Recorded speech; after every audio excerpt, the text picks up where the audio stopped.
Ya, Assalamualaikum warahmatullahi wabarakatuh. Kali ini kita akan bahas laju orbit dan periode orbit.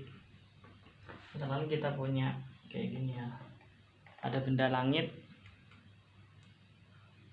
ini masanya yang kecil, kemudian ini masanya yang besar ya.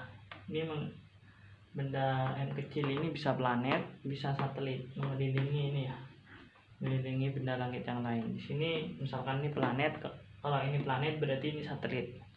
Kalau ini matahari atau bintang berarti ini planetnya ya yang mengelilingi. Kita tahu ini ada gaya gravitasi ya, Kemudian ini dianggap orbitnya itu lingkaran. Kan kalau lingkaran berarti berlaku percepatan sentripetal. Ya. Jadi F-nya sama dengan MA sentripetal.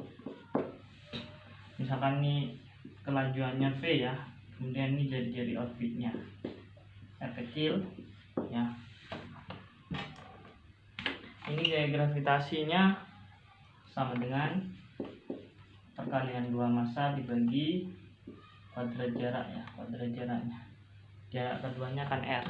Ini lintasannya lingkaran, jadi berlaku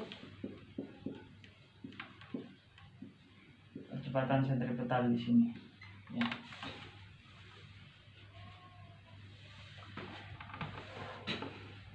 Dari sini kita bisa dapatkan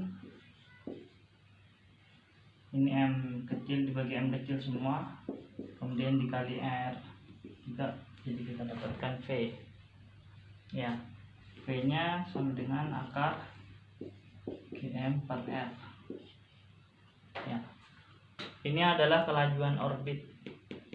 Kelajuan orbit di sini tetap ya, tidak berubah. Kalau kecepatannya tentu berubah kan. Kalau kecepatannya berubah karena kan arahnya berubah. Makanya di sini ada percepatan sentripetal. Karena ini lingkaran, kita tahu kelajuan itu kan jarak.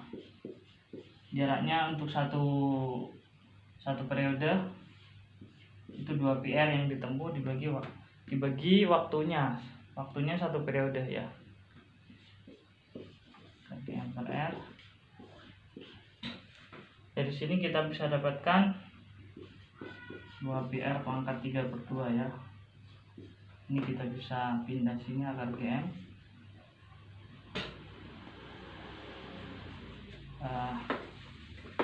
Bisa kita pindah, saya tulis sini bisa T sama dengan 2πr pangkat 3/2 ya, akar GM. Nah, ini adalah periode orbit. Periode orbit dari satelit ini atau planet. Bagaimana kalau bentuknya itu elips? Kalau bentuknya elips, kita nggak bisa pakai penurunan F sama dengan MA sentripetal. Kenapa? Karena di sini percepatan sentripetalnya itu kan V kuadrat per R. R itu adalah jari-jari kelengkungan. Jari-jari kelengkungan itu hanya bisa didapat kalau kita tahu lintasannya itu lingkaran aja. Kalau nanti elips, jari-jari kelengkungannya berubah-ubah ya. Sekarang bagaimana kalau kita punya dua massa? Misalkan kita punya dua planet gitu, atau dua bintang, sistem dua bintang M1 kemudian M2. Jadi ini mengelilingi, ini misalkan jaraknya R ya, misalkan jarak keduanya mengelilingi pusat masanya masing-masing.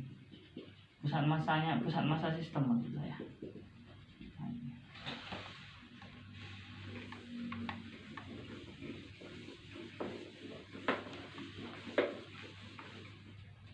Coba dicari periodenya ya. Misalkan diketahui M1, M2, kemudian R. Jadi ini M1 mengelilingi pusat massa sistem berada di antara ini ya. M2 juga mengelilingi, bisa dianggap lintasannya itu lingkaran.